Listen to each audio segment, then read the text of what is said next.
Today I'm out here in southern Washington, and this very orange car right next to me is the all-new 2020 Kia Stinger GTS. This is the first special edition of the Stinger to make it to the US. Aside from being the most aggressively styled Kia in America, this is also a rear-wheel drive performance vehicle. We have a twin-turbo V6 under the hood, and we have either rear-wheel drive or all-wheel drive, which puts this in a very different segment than something like an Avalon Touring, which is about the same price tag over this, or even something like an Acura TLX.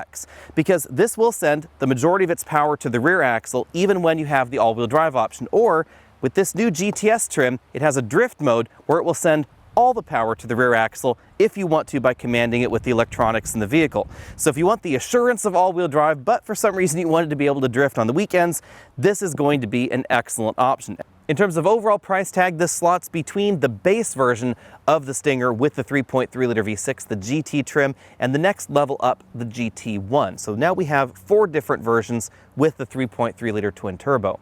In terms of styling, there are only minor changes outside for the GTS. So we get this carbon fiber grille surround right here. Personally, I like the rest of the GT lineup a little bit better than this carbon fiber look. We have full LED headlamps outside here, and then we have functional vents down below. Unfortunately, Kia did not take this opportunity to open up the vents on the hood. So these are just style vents. They don't actually do anything, but the vents that we find in the front quarter panels and in the front bumper, those are functional. In terms of overall dimensions, the Stinger is pretty solidly a mid-size sedan in America, but they've styled it a little bit more similarly to something like an Audi A7 or perhaps a Mercedes-Benz CLS, with this definite dropping roofline right there that continues all the way back to the rear. They sort of call this the 4-door coupe style. But of course, it really is still a sedan because it has 4 doors. Now this is also a liftback, very much like the Audi A7, so the rear trunk hatch and the glass open as one piece. The Stinger is very closely related to the Genesis G70, the Genesis G80, the Kia K900, and of course the Genesis G90. These are the rear-wheel drive platform vehicles from the Hyundai Kia Motor Group. But the Stinger is not the same as any of those other options. So this does not have the same wheelbase as the G70 or the G80. It's not as wide as either of those options either. In some ways, you can consider the Stinger the Kia version of the Genesis G70. But the G70 is considerably smaller than this. It has been shrunk down to fit in the compact luxury sedan category, whereas this was allowed to sort of do its own thing. So Kia decided that they should make this a little bit bigger, a little bit differently sprung than what we see in the Genesis G70. So we have a little bit softer suspension overall, and then of course we have that liftback design in the rear. Moving to the rear, we have combination LED tail lamps, a pretty subtle spoiler up top, and then quad exhaust tips down below. There's a pretty subtle badging back here for GTS, but aside from that, this looks very much like the rest of the GT lineup. Under the hood, things start out with a 2-liter 4-cylinder engine that produces 255 horsepower and 260 pound-feet of torque. That's enough to get the Stinger from 0 to 60 in 5.9 seconds. That's about 0.2 of a second slower than the fastest Camry or Accord in America.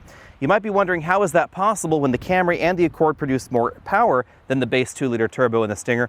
Most of that has to do with the transmission. It's pretty common for front-wheel drive vehicles to limit torque and horsepower in lower gears, especially first and second gear. We don't find that same kind of limitation in the 2-liter version of the Stinger. But we're here to talk about this guy right here, the GTS trim. This gets a 3.3-liter twin-turbo V6 that puts this in an entirely different performance category. 365 horsepower and 376 pound-feet of torque are enough to get this Stinger from 0 to 60 between 4.5 and 4.6 seconds. For the record, that is more power, more torque, and a faster 0 to 60 time than the BMW 440i Grand Coupe, the Audi A7 Sportsback, the Audi A5 Sportback, the Porsche Panamera V6, or even something like a BMW 640i Grand Coupe. Front seat comfort is excellent when compared against mainstream mid-size sedans like the Camry and the Accord.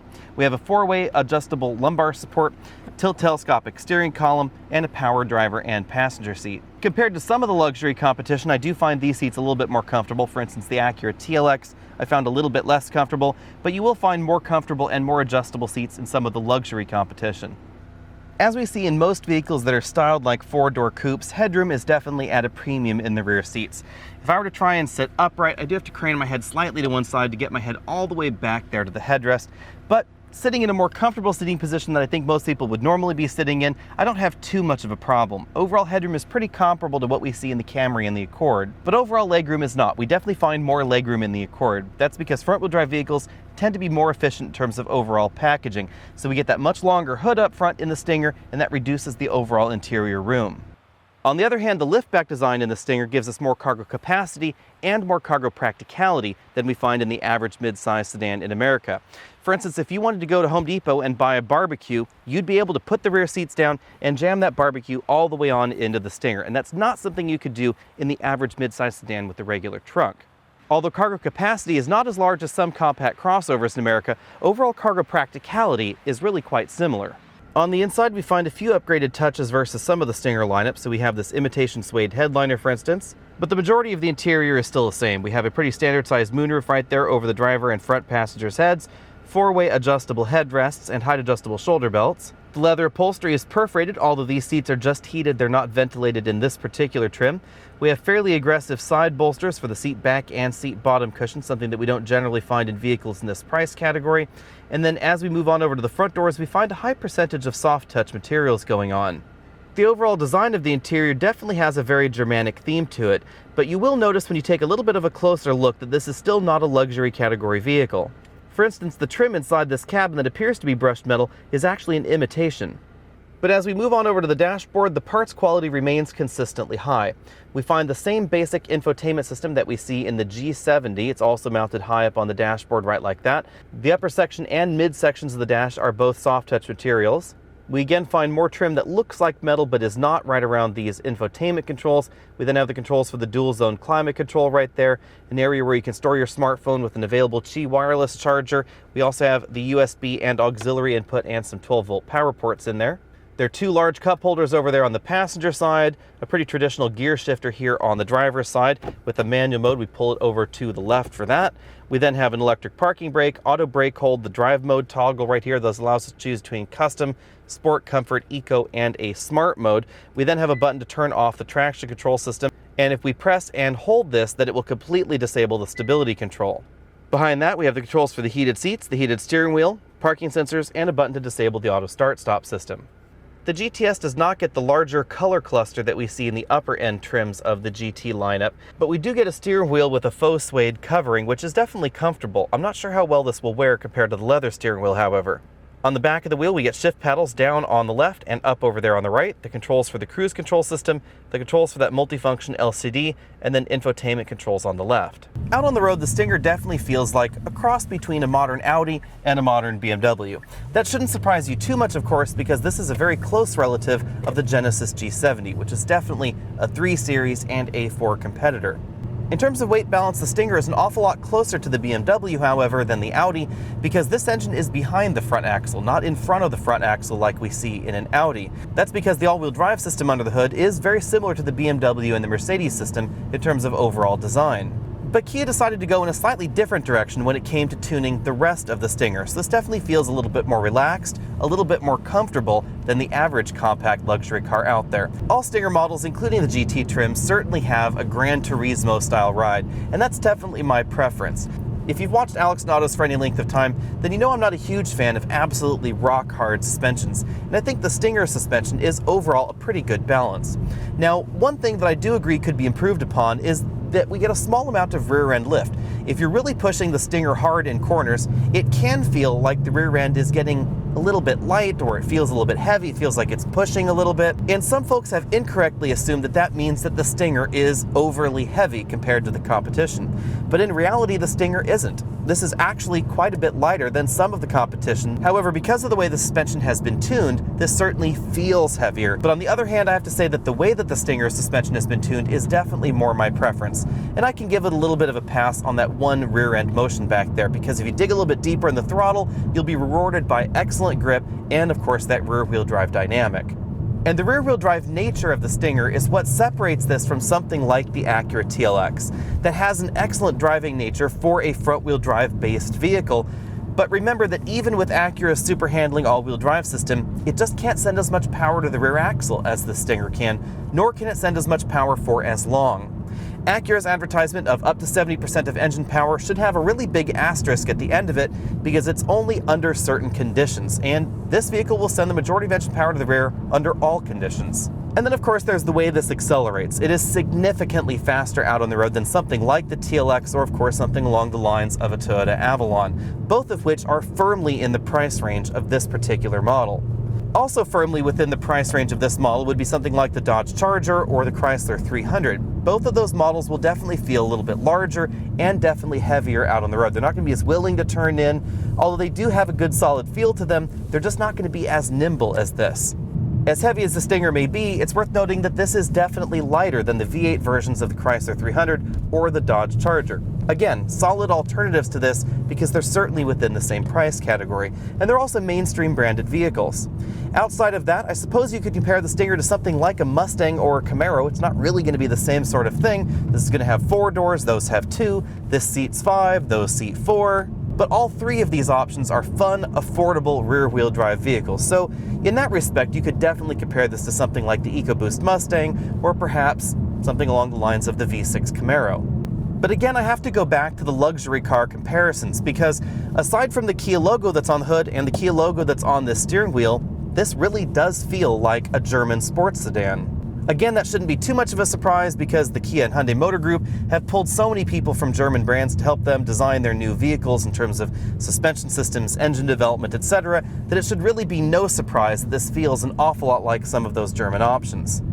The Stinger is just an easy car to live with all around. It's fast, it's quiet, it's fun, it's relatively fuel efficient as long as you treat it gently, and overall it just has a very solid, very stable feel to it. It's definitely the kind of vehicle that's probably easy to get in trouble with if you push it a little bit too far. And speaking of a little bit too far, in addition to the drift mode, as I said before, we have the ability to turn off the traction control or completely defeat the stability control system. Kia believes in this all-wheel drive system enough that earlier this year they flew me out to Colorado to do some winter driving in all-wheel drive equipped Stingers, and as you can see here in this video that we're going to roll in a bit, it does absolutely perfect Scandinavian flicks. Let's begin now.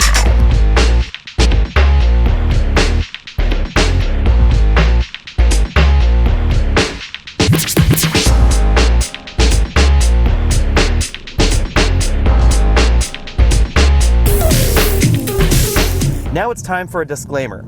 That Scandinavian flick was done when the stability control system was in its reduced mode, and this system does have a complete off mode. And it's interesting how well tuned this all-wheel drive system and stability control system is, because again, it'll let you do maneuvers like that with a reasonable amount of control, but there's still a little bit of a safety net involved. And then there is a mode where it is completely off. And that's the mode where if you get it a little bit wrong, things go very, very wrong, and then you end up in a snowbank like I did multiple times. But I have to say, unless you're willing to spend money on body repairs, perhaps replacing a wheel that might have fallen off the vehicle, it's probably best to keep the nannies in their reduced traction mode. But on the other hand, that gives you some idea as to how dedicated Kia really is to making the Stinger an awful lot of fun. And as far as on-road driving dynamics, I have to say that I would buy this before I bought an Infiniti Q50, definitely before I bought an Audi A5. Now, whether I would buy this over a Mercedes-Benz or a BMW 3 Series, that's a little bit more of a tricky question. We definitely have a similar level of precision to the steering rack and general driving dynamics, but in terms of overall handling stability and overall handling dynamics, this does fall just a little bit behind the BMW and the Mercedes, especially because of that rear end lift that we get in the Stinger. Now personally, I can forgive that because this is tens of thousands of dollars less than a comparably performing BMW or Mercedes. So for that delta, I can forgive an awful lot of things in the Stinger, but to be honest, there's relatively little to forgive.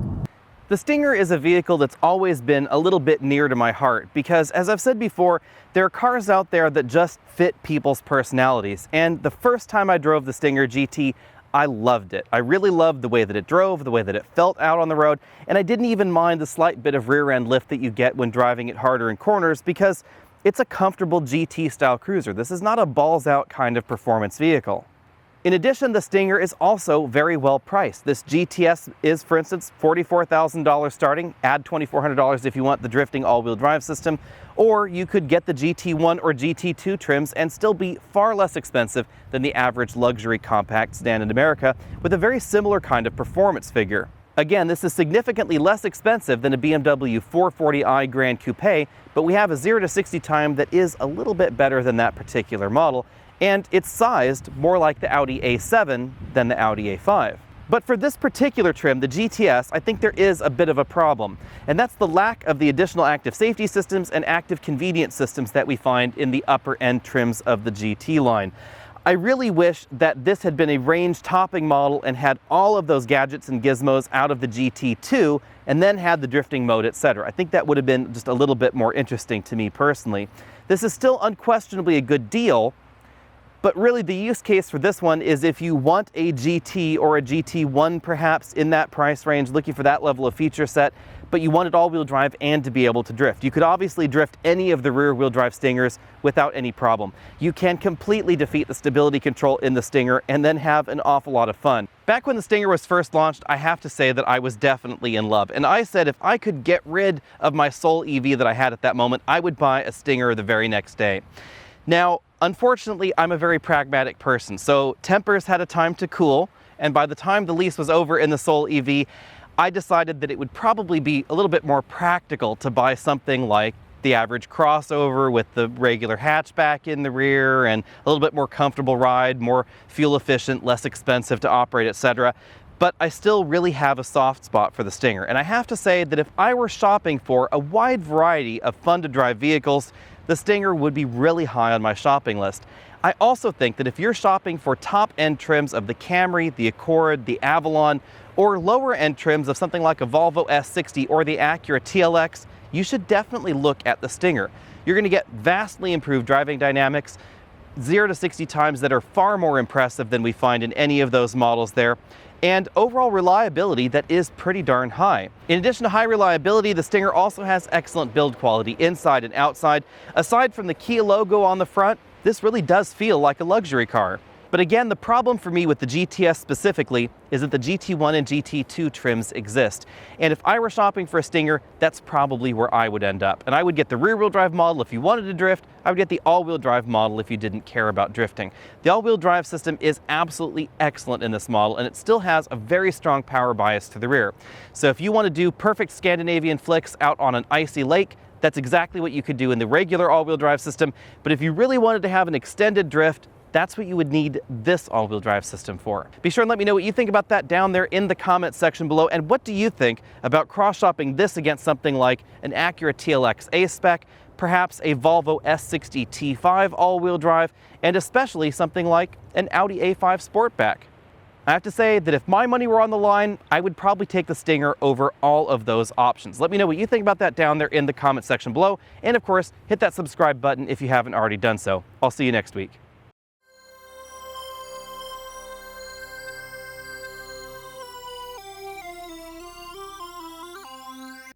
I want to give a quick shout out to the Automotive Video Association. Alex on Autos, along with Redline Reviews, TFL Car, TFL Truck, Engineering Explained, and Matt Moran Motoring were all founding members of this association.